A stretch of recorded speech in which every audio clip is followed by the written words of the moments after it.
Today's Toy Spot, we are having a look at the Hasbro Marvel Legends series Ultimate Spider-Man Miles Morales.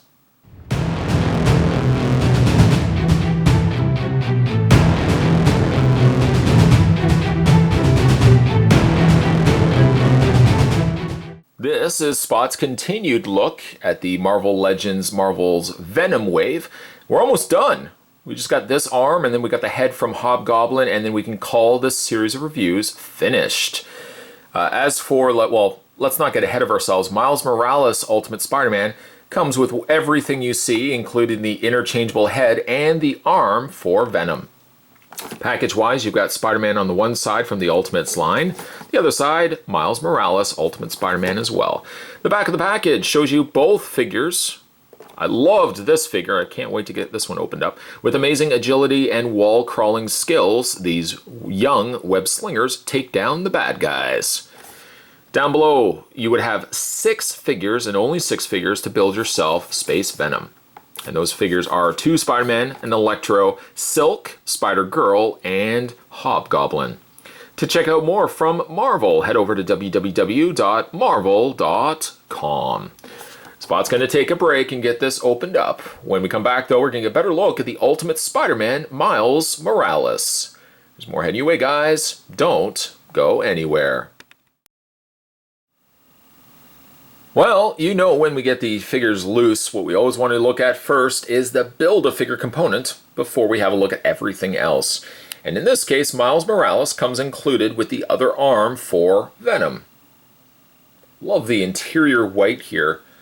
It's not perfect. I'll probably talk about that a little bit more when we get this together, but let's not get ahead of ourselves. Spot keeps getting ahead of himself. Take the arm and plug that into the socket there of Venom's torso. Now, the only thing that we're still missing is the head, which will come included with the Hobgoblin figure that we're going to look at in the next review. Spot, did you just allude to the next review of what you're going to do next? Well, I guess it's somewhat of a no-brainer. You already know which figure would have been next, but we'll put that to the side. Let's have a look now at Ultimate Spider-Man, Miles Morales Spider-Man. Speaking from a figure standpoint, I like the figure. I've never been really crazy about the Miles Morales costume, to be honest, the majority of it being black with the red shoulder webbing. Not personally my thing. What is my thing, though, is these figures. And as you can see, Miles Morales' Spider-Man bears some striking resemblance. Okay, it's the same figure. It's the same mold as the Peter Parker Ultimate Spider-Man that we had a look at in the previous video. From a just mold standpoint, it's a good mold to go with. Black Marvel Legend plastic figures are hard for me because there's no real paint to them. And by no paint, there's like nothing really added on top of it. There's a certain blandness I find when it comes to the figures. Luckily, at least Miles Morales has that pop of color with the accents of the red and the torso area here as well. The head sculpt is good. Again, same head sculpt as Peter Parker's, a much smaller profile and smaller build to the taller figures that we've seen in the past. And I like that they've gone the route of giving us these more smaller scale figures for Spider-Man. The Spider-Man worked extremely well, and I have to say the Miles Morales, though not as much paint and not a preferred costume, I think works equally as well as also. You've got yourself the new Miles Morales emblem, spider emblem on the back there as well.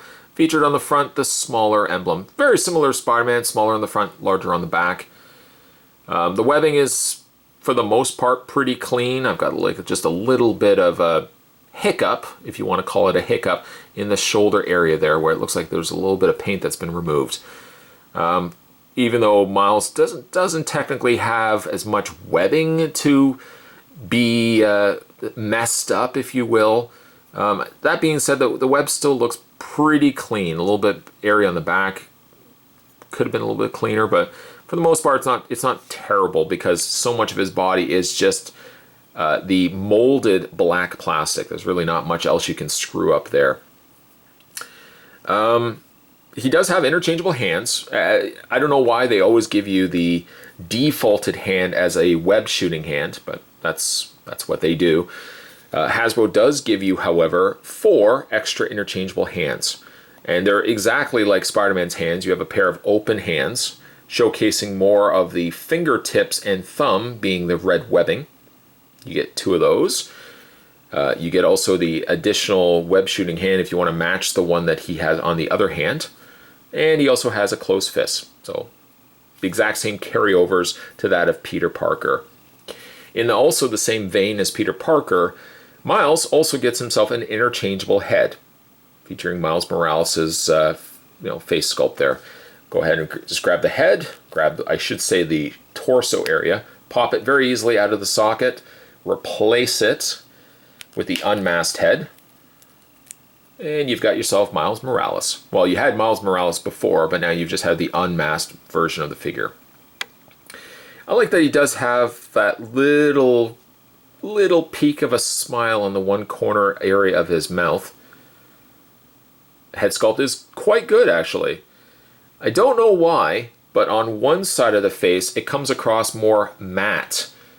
Then when you turn it around to the other side, he's got this sheen. You can see there on the one side. I don't know why he has that on that side and on this side, unscathed, but Miles does have that. It is a little jarring. Like, it looks like he's healing up from a burn. It's not to say that the figure has had some burning lately, but it does look like he's got ointment on the one side of his face. The other side's not so bad. Other than that, though, don't really have any issues with the head sculpt. I think both head sculpts, both Peter and Miles, are equally good, equally impressive. I don't know if I would actually display Miles with him. I've seen, for me, unmasked Spider-Man, unless I was to buy both of them, like if I bought, say, 2 of each figure, then obviously it's a no-brainer. I would just keep one unmasked. But generally, most Spider-Man that I pick up, I generally keep masked. It's just my preference. I like Spider-Man. It's not like I would have a whole bunch of Batman figures with Bruce Wayne's head on it. For me, that's just doesn't really read Spider-Man to me. When it comes to his posability, it's pretty much exactly the same as Peter Parker's here. So we'll quickly run through it. Ball joint head, hinged neck, hinged shoulders, rotation in the bicep, double bend elbow, which actually you can almost, you can pretty much touch his shoulder with his fist. He has a rotation on the wrist area, as well as a hinge there. Upper torso crunch, swiveled waist, ball joint legs, swivel cut thigh, double hinge knee, give him in like a yoga stance. And finally, he's got the hinge in the foot and a pivot there as well. And there, in a nutshell, is Miles Morales. The hardest part of looking at figures is separating yourself from how you feel about the design to how you feel about the figure. I don't like the design, to be honest, of Miles Morales' costume. I never really have been a big fan of it. I think the Marvel Legends translation to plastic, I think, was successful. Of the 2 figures, I think I like Spider-Man more, this one, rather than this one. But that's just my preferred preference. I think both figures are actually quite good, and I still like that they're using smaller sculpts as opposed to giving us the standard 6-inch figures all the time. Miles Morales, chalk up another figure review. We're getting closer and closer to Venom. We only have 1 figure left, and that would be Hobgoblin. In the meantime, today's Toy Spot, we were having a look at the Hasbro Marvel Legends. This was the Venom wave. We're looking at Ultimate Miles Morales Spider-Man. Stay tuned, guys. Like I said, Spot's got the review of Hobgoblin right around the corner. Stay tuned for that, and then Venom. I feel like I needed dramatic music there. Thanks for watching, as you always do, guys. See you next time.